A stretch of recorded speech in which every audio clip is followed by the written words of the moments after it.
Hi guys, my name is Bobby. Welcome back to my channel, and today I'm bringing you my July TBR. So, I've been reading again, and I am so excited. I know this is a little early because we are about 1 week away, just shy, or I guess 6 days away from July 1st. And guys, I've read 7 books in the month of June. I am so excited so far. And I'm almost done with an 8th. Like, I am so stoked. My reading has finally come back. So I will actually have a wrap up for you in July, which I'm super excited about. It has helped get me motivated to where like now I feel like I can start making content again. I know I haven't put anything out in June.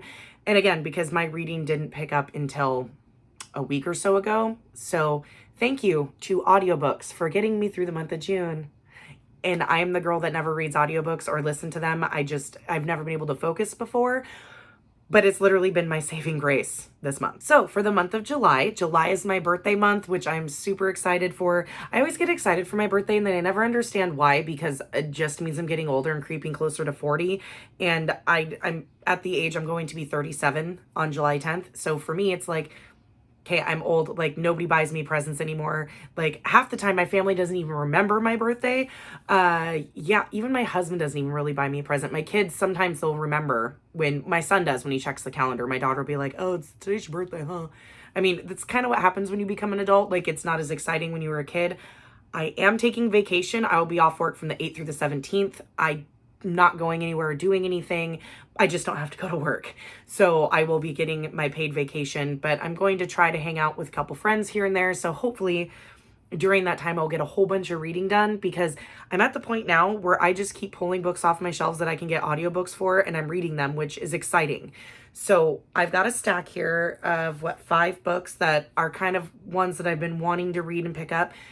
Some I may have to pick up physically, though if I struggle with the physical, then I'm just going to go buy the audiobook, because I have a subscription to Audible, which that's one thing I hate about Audible, is that you only get 1 credit a month. And yeah, you can do returns, but if you like the book, why would you return it? And audiobooks cost more than hardcovers sometimes. I've seen some audiobooks that go for like $30 or $35, which is absolutely fucking ridiculous.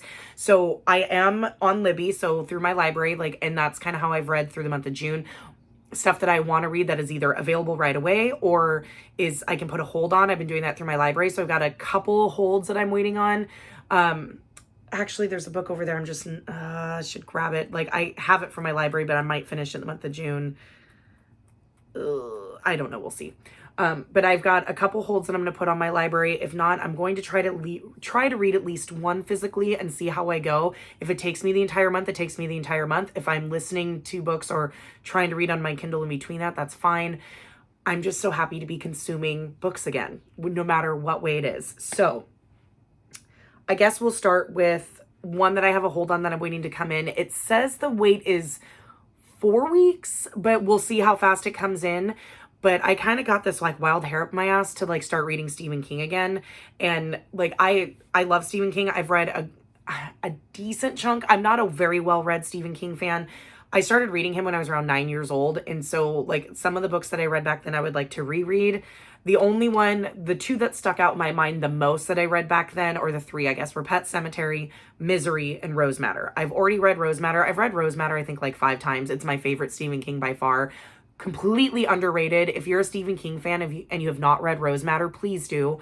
Rose Madder is one that's not, I mean, there is a monster element to it and like a paranormal element to it, but it's more about how monstrous human beings can be. And I think that's what made it so terrifying for me. When I read it for the first time, I believe I was 12 or 13.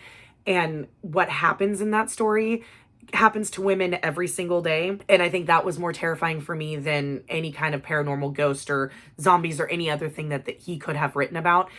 And I think that he wrote Rose, who's the main character, so incredibly well, which is unusual for a male writer, and a male horror writer at that, and a male horror writer who wrote this book in like 1994. So but it's still, I think nothing will top that with Stephen King for me. I think Rose Madder will always be my favorite. And it's because it's such a niche, like, it's a niche book. It's not one of his typical ones, and it's not very much, it does not talked about very much. Anybody who loves Stephen King, I try to force them to read Rose Madder because it is fucking fantastic. So I read a Stephen King book in June, which you will hear about in my June wrap up. But for July, I have on hold Salem's Lot. So that I have it saved on my phone, like the list of his books in order. I'm not going to try to be like very specific, or I mean, there's so many people who read his books in order. I'm not necessarily going to do that, but I'm just going to kind of go through and the ones that I know are easy to get or that are popular enough that will have audiobooks or whatever, then I'm going to try to do that. I listened to the book that I read in June by him on audio, and it was amazing. I listened to it in like a day and a half. So I'm hoping that because his books tend to be super long and dense, that doing them audio would probably be the best way to do it. So Salem's Lot I have on hold from the library. It says there's a 4-week wait. We'll see when it gets here. It may come earlier. It's just kind of like one of those, if it shows up, it does. If it doesn't, it doesn't. I had a couple holds come in, and one of the holds that I came in on audio, which I have, and I think I only have like a week left to listen to it, and we'll see if I get to it. When it came in, there were a couple other ones that came in that was a little bit more excited about, so this one got kind of put on the back burner, but it's not super popular. So I'm hoping that when it comes, that I can easily get back on it again. I mean, I have it physically, so it's not that big a deal.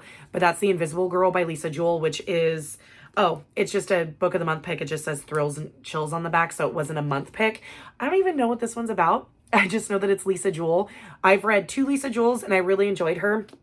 The way I described her in Becca's Discord, I was talking with somebody about Lisa Jewell,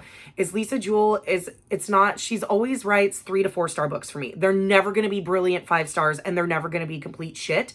They're always going to be one of those comfy, not really comfy. How did I describe it? It was like cozy.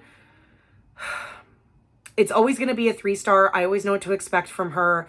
It's always very soapy family relationship neighborhood drama with some crazy twists in there, to where I always know I'm going to enjoy myself, but it's never something to write home about.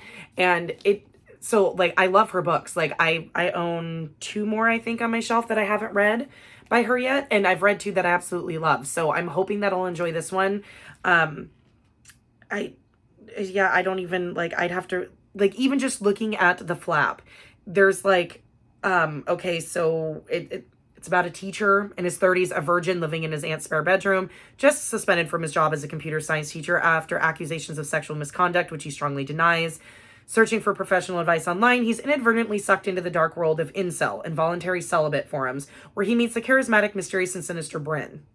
Across the street from Owen live the Forrest family, headed by mom Kate, a physiotherapist, and dad Roan, a child psychologist. Kate and Roan have always had a bad feeling about their neighbor Owen. There's something off about him. Their teenage daughter swears he followed her home from the train station one night. Meanwhile, young Sapphire Maddox spent 3 years as a patient of Roan. Feeling abandoned when their therapy ends, she searches for other ways to maintain her connection with him, trailing him when he leaves his practice and learning more than she wanted to know about Roan and his family. Then on Valentine's night, Sapphire disappears, and the last person to see her alive is Owen.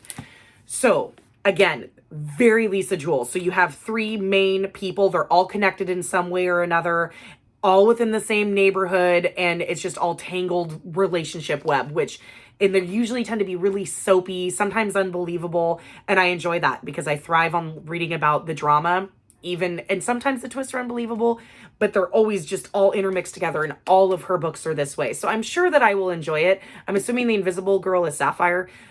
Either way, I'm excited to read it. I have it on audio. Once I finish the book that I'm currently listening to, which I only have like less than 100 pages on it, then I'll probably pick this one up since I only have it for about another week. But I'm putting it on my July TBR just in case, but you may see this in my June wrap up. Next, I just kind of went through my books and was just kind of looking like, okay, well, that looks good and that looks kind of good and maybe I can get that, and I love feeling excited again. But this one, I know I'm going to try to get done because the new one that's coming out by this author is coming out July 13th, which I know has been pre-ordered for me, which I'm just going to talk about these before I get into it. So I need to read We Sold Our Souls by Grady Hendrix. This is the last Grady Hendrix book that I have to read before his new book comes out. I am currently almost done with the last book I have to read before this one, and then I will have all of his books read before his new book comes out, which I'm super excited about. I absolutely adore Grady Hendrix. I love his writing. His writing is very, very easy to get into. And he's a horror author that is really good at writing horror that touches on like social issues of the time that they're written in. I believe this one takes place in the 90s. Yes, 1990s. So this one takes place in the 90s. He's got another book that takes place in the 80s. another one in the 90s, and one in present day. This new one, the new one that's coming out, I'm not sure when exactly it takes place. I believe present day, but he's really good at touching on social issues of the day or how people were treated. This, I'm not sure exactly how he's going to touch on anything 90s related, but We Sold Our Souls is about a metal band that were really popular in the 90s. Then all of a sudden they're not popular anymore. Yet the lead singer has a really good solo career and is doing well on his own and making tons of money. Meanwhile, while the rest of the band haven't amounted to anything. The female main character has since found out that the lead singer of the band sold all of the bandmates' souls to the devil in exchange for his stardom. So it's about her and the rest of the band getting back together to get revenge on their lead singer. Knowing Grady Hendrix, this is going to be twisted and weird and out there, but in a good way.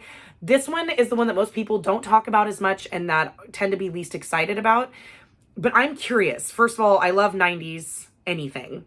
I'm not a huge metal fan, but I do like some metal, so I'm curious to see like if they touch on like 90s metal bands or whatever. I really loved the Southern Book Club's Guide to Slaying Vampires. I've since read, the other ones. I'm curious to see what he does with this and what social issues he touches on, and it's also a beautiful edition with black sprayed edges. So, I think the Naked, the Naked book is beautiful as well. So the Naked book has like foiled written that looks like some kind of Satan worshipping whatever. Maybe the book is cursed. We'll see. But I am very excited to pick up this one so that I can finally read The Final Girls Support Group, which comes out July 13th. I got a little ahead of myself, but once I read We Sold Our Souls, then I will be completely caught up on Grady Hendrix so that I can read The Final Girls Support Group, which has been pre-ordered for me very sweetly by Cody from Cody's Book Corner. She pre-ordered it for me for Christmas, I believe it was. Well, I believe she did. It was on my wish list, but it said that like if you go to click on it, it said that somebody may have ordered it for you. Back around Christmas time, Cody had bought me one thing and said, and I pre-ordered something for you. And the only pre-order on there that at the time that I believe that she would have gotten that I haven't already gotten would have been Grady Hendrix, because we've been buying each other Grady Hendrix. So I believe that will be coming to me on release date on July 13th, which I will be picking up immediately. I'll probably have to read that one physically, considering if the audio won't be out yet, but We Sold Our Souls is available from my library on audio to borrow right this second, so I could probably finish it this month, even possibly. But the Final Girls Support Group is about a group of girls that are final girls, which final girls are girls that like at the end of some kind of horrific event or serial killer event, they're the last girl standing, and they have a support group where they talk about stuff and working through their trauma, and then somebody starts killing off the final girls. I'm really hoping, I'm not even have to hope, I know this is going to be better than Riley Sager's sack of shit trash where I figured out the killer on page 8. So I know this book will be miles better than that 1-star pile of hot steaming garbage that Riley Sager wrote, because Riley Sager, if you haven't heard, is one of my least favorite authors, and I can't fucking stand him, and I think he can't write women worth a shit, and I think he's just shit. I can't stand him. I don't understand the hype. I will die on this hill. But yes, both Grady Hendrix, maybe We Sold Our Souls will be read in June. I have less than a week left, so I kind of doubt it, but we'll see how it goes. Next on my list is one that I pre-ordered and I forgot that I did. And I'm kind of bummed about it. Okay, so I adore this author. He's one of my favorite authors, but this is book 2 in a series where I didn't really like book 1 of the series. Book 1 was a 3-star. It was very YA-like, and this series is supposed to be adult, and but I have it, so I do need to try to read it and see if it gets any better, because I adore Mark Lawrence. But that's The Girl in the Mountain, which is book 2 of the second book of the Ice book. Book 1 is The Girl in the Stars, which this takes place in the same world as Red Sister, and that trilogy, the Book of the Ancestor trilogy, takes place in the same world. We have yet to find out if this takes place before Nona's story or after Nona's story. Mark Lawrence, I had tweeted at him last year, and he said that you will find out, but he won't let on to when. I think a lot of people have said they believe this takes place after. Was it after or before? Shit, here I am talking and I don't even know what I'm talking about. But we're hoping to find out when this actually takes place. In book 1, there's no interaction with Nona or the nuns or anything. So there was no hint on when this takes place in the world. This follows a girl named, what's her name? Yazette? Yaz. Yeah. Yaz. So she is one of the ice tribes, and in book 1, in the ice tribes, they all meet in this place once a year, and there's this huge pit, and children who are of age, either they stand there and they're judged, either allowed to go back to their families, or they're thrown into this pit to die. Come to find out, Yaz has been accepted, like she can move on, but her brother is pushed into the pit, so she jumps into the pit after him because she doesn't want him to die. She goes down into the pit and realizes all these kids that have fallen into the pit are living down here and have been living down here for years. And as you go through, you figure out that all of these kids have some kind of element of the 4 tribes, the 4 ancient tribes that you hear about in the Book of the Ancestors. So Marjol, Durant, Quantal, and I can't remember the 4th one. And I can't remember what, because it's been over a year since I read it. I need to read a refresher. I can't remember what tribe that they figured out she came from. But as she's living under there is like an ancient city that's part of the original tribes that are down there. And the first book just wasn't good. It read very YA. Yaz made a lot of dumb decisions. Her thought process is really stupid. And when you read the Book of the Ancestor trilogy, Nona, when you start that book, she starts out at age 9, but it always felt like an adult book. This never once felt like an adult book. And so towards the end, she is going to like this temple or whatever. And it's, so it says like, there's like these priests and like all this other stuff, and she's taken away from her friends down below. So I'm hoping that this one's better. I'm going to have to read a refresher of A Girl in the Stars because by the end I was just skimming because I was so irritated with it. But I do want to get this read and see if it's any better because I really do love Mark Lawrence. I love his writing. I loved the Book of the Ancestor trilogy.